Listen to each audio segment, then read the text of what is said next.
You know one of the things I love about Yu-Gi-Oh! On like anime shows at times? It's the show that never ends, which means that we can enter and explore any and all possibilities, including what-if scenarios. What's going on, my friend? This is SynchroGuy, and today I'm here to go over the brand new ignister support that got revealed a while ago. Now, I know what you're thinking. Synchro, this isn't a Synchro deck. What the heck are you doing? I know, I hear you, but let me explain.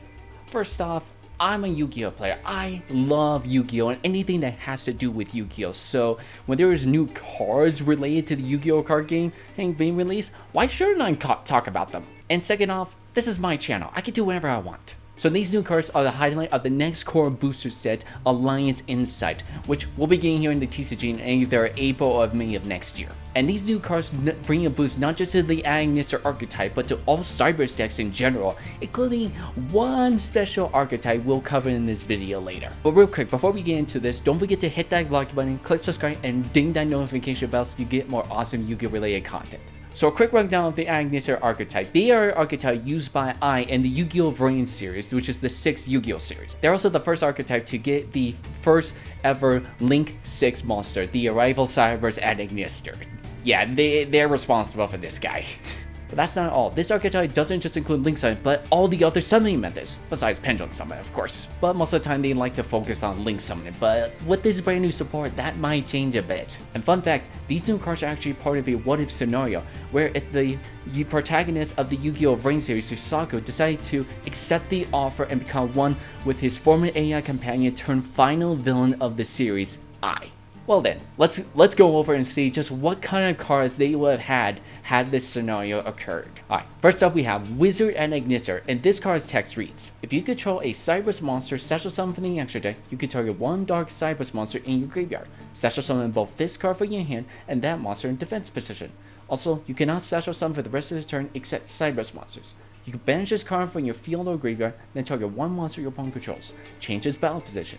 You can only use each effect of Wizard and Ignister once per turn. So this guy is pretty good. He brings a good extension to the Ignister archetype by allowing you to target any dark Cyberus monster in your graveyard, special summon in itself health, and from there you could start making some good plays. So yeah, this is a good way to not get just back some resources, but to also keep extending your plays further. So yeah, he's really good, and his other effect may not come a whole lot, but still it could very come in clutch at times, especially when you need to get over the tough boss monsters, or you want to try to end the game quickly by turning one of your opponent's defense position monsters to attack mode and deal some major damage. So yeah, if you're gonna play this guy, you will play probably just one copy of this guy. Like, trust me, we have ways to search this guy out, and you won't need to see him too often. Again, he's more of an extension than a starter, so you don't need to see him too often. So one copy should be good enough. Next up, we have Backup at Ignister, and this card's text reads: if you control a Cyberus monster special summon from the extra deck, you can special summon this card from your hand.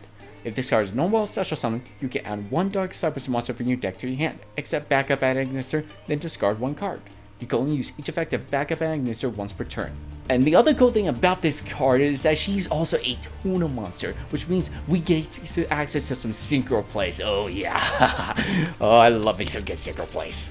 But besides that, she's also great as both a starter and extenders. Like, she can fill in for both roles because, again, on normal summon special set, she searches any dark Cyberus monster, which can be very, very good because there's a good amount of dark Cyberus monsters that you could probably want to play in a Cyberus related deck. And of course, she can also special summon herself out practically for free. I mean, granted, you do have to control an extra deck monster, so same thing like the Wizard Ignister.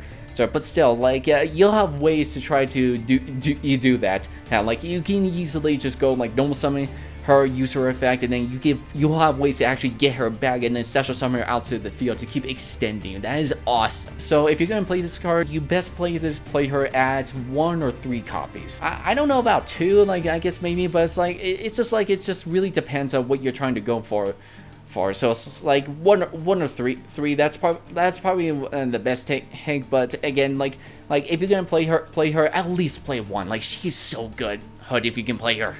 Next up, we have this cute little guy, Kurikulink at Ignister, and his text reads: quick effect, you contribute 1 Ignister monster, special summon this card from your hand or graveyard, but banish it when it leaves the field. When card effect is activated that targets a Cyberus monster you control, and you control a Cyberus monster, special summon from the extra deck, quick effect, you contribute this card. negate that effect. You can only use each effect of Kurikulink and ignister once per turn. So he's practically a way to dodge targeting effects. Heck, both for when he's trying to like special summon himself, and of course while he's on the field. Like that's pretty good. Like you're safe from like your opponent's like impermanent, just any effects that try to target your stuff. Granted, you need to have a bit more setup to use for targeting protection, but still, like if you're gonna be playing this in an ignister deck, heck, he wouldn't be too bad, especially if you really need to dodge targeting effects like impermanence, such, or effect veil, or anything really that targets. Now, how many copies of this card should you play?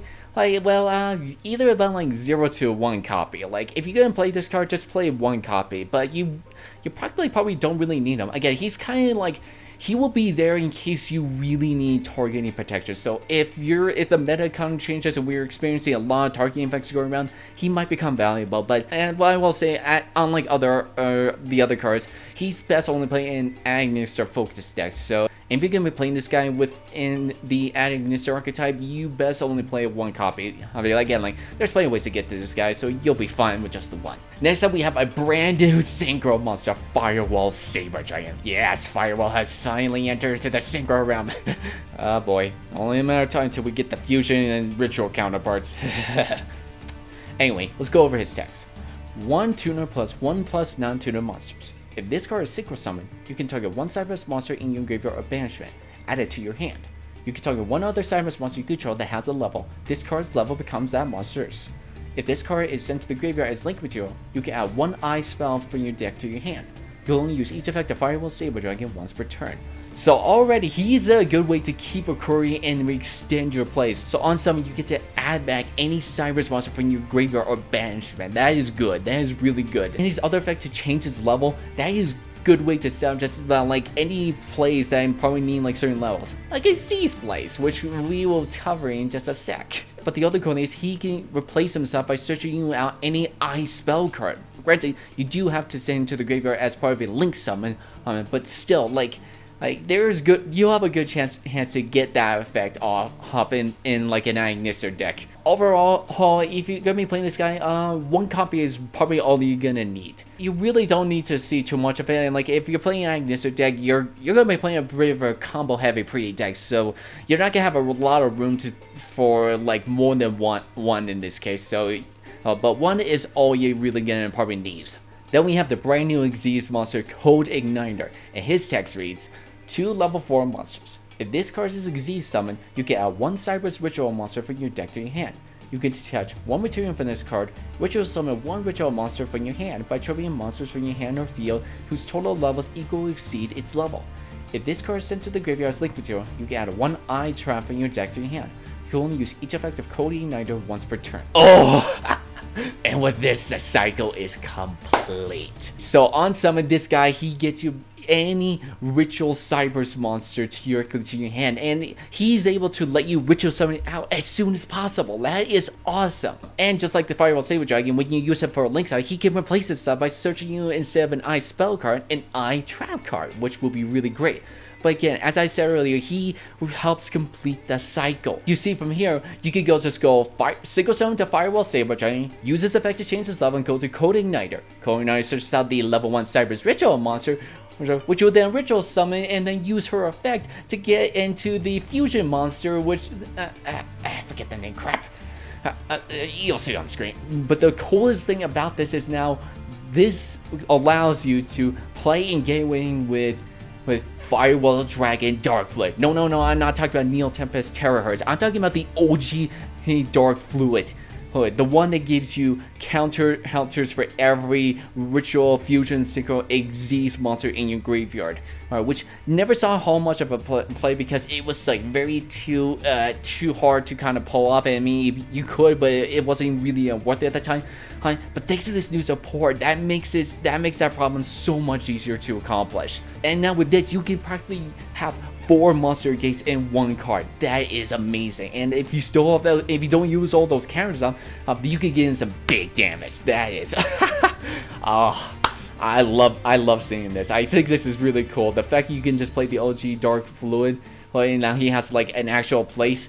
That is amazing. I love this. But anyway, back to Accode Igniter. If you're gonna be playing this guy, play just one copy. Again, in a deck like ignister, so when you're a combo focused deck, one copy is really all you're gonna need if you're gonna be playing this guy. You don't need to play more than that. But of course, this is a Link mostly related archetype. How can all this new support be better than a brand new Link monster? Accode Talker at ignister, the brand new Link 5 monster added to the game. And his text reads: 3+ effect monsters. If this card is Link summoned, you can activate this effect. You cannot special summon all the monsters for the rest of this turn. Also, special summon as many Saber monsters with 2300 attack from your graveyard as possible to your zones this card points to. And if you do, this card gains 500 attack for each. When your opponent activates a card or effect, quick effect, you contribute 1 Link monster this card points to, negate the activation, and if you do, banish that card. You can only use this effect of Accode Talker and Ignister once per turn. So yeah, this guy is he's pretty freaking cool.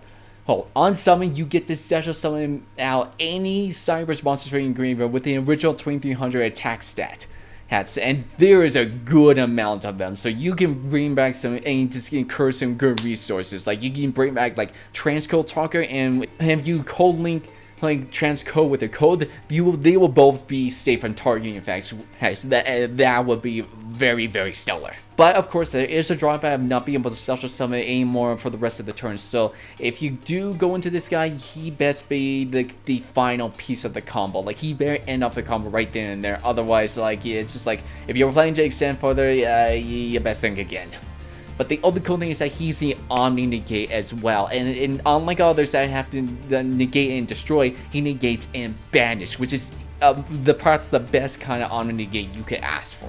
Granted, you do have to tribute a Link monster you points to, but that should not be too hard to accomplish. So what's great about Accode Talker is you best only play just one copy. I mean, you really... Again, like, he's just one copy is really all you're gonna need. That should not be hard to explain. Now, moving on to the brand new sword card, we have T.A.I.es. Aw, that's so cute. Oh, I may become a villain, but he still cares about his fellow AI companions and hearts. He's a good guy. Anyway, this card's text reads: reveal 1 Cyber's monster from your hand. Apply this effect based on its attribute. Also, you cannot special summon for the rest of this turn after this card resolves except Cyber's monsters. Dark. Special summon the reveal monster, and if you do, add 1 non-dark level 4 or lower Cyber's monster from your deck to your hand.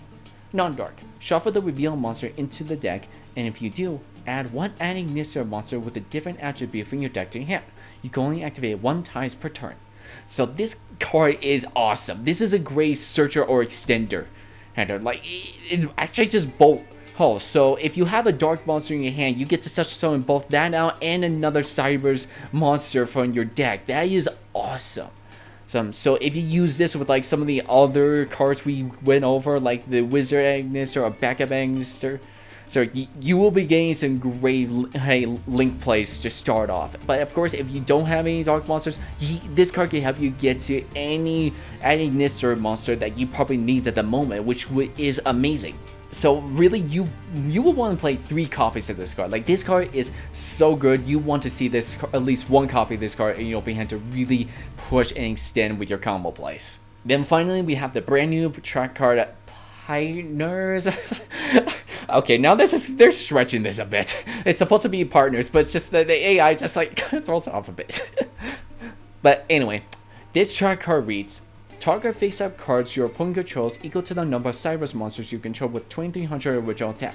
Negate their effects until the end of this turn. You can banish this card from your graveyard, then target 1 of your banished Cyber's monsters. Special summon it. You can only use each effect of P.A.I.rtners once per turn. So this card is a really good way to have some good protection or disruption for your opponent.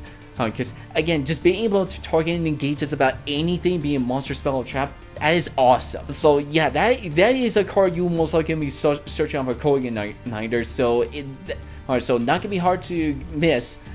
And again, it's just really good protection and again disruption. So yeah, I don't see why you would not want to run this card at times. And of course, there's a great effect where you can special summon one of your banished Cyber's monsters. So if by some chance you don't want to use this card for its on-field effect, you can still send to the graveyard and use this great effect to get it back a banished Cyber's monster to keep your plays extended-handed and just, yeah, Yeah, this card is really cool. And of course, since it is very searchable, well, one copy is really all you're gonna need. Alright, so with all that said, is the brand new Ignister deck gonna be very meta moving forward?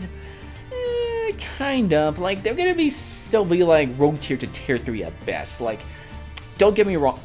This brand new support, these new cards not only help boost the consistency of the ignister archetype, but they also give them brand new strategies to try out now. How, again, like the OG Dark Fluid.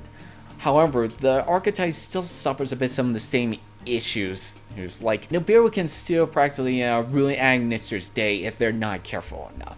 However, though, there is one other archetype that could take this brand new stuff and see massive success with it, and that being the upcoming Malice archetype, which is full of dark cybers monsters, which is actually kind of perfect with these new cards.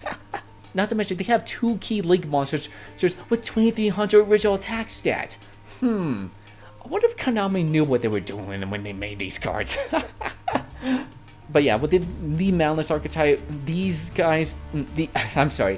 ladies should be able to take these new cards to see like tier 2 or higher competitive status. So yeah, like if any deck is probably going to benefit the most from these new cards, it's probably going to be the Malice archetype. But even so, the Ignister archetype is still very cool and can be very powerful, well, especially if their opponents are not playing a Nibiru. But even then, there's like, I'm willing to bet the Ignister archetype will probably have plans to counteract Nibiru. And if we get to a form where Nibiru is not relevant, you better watch out for this deck.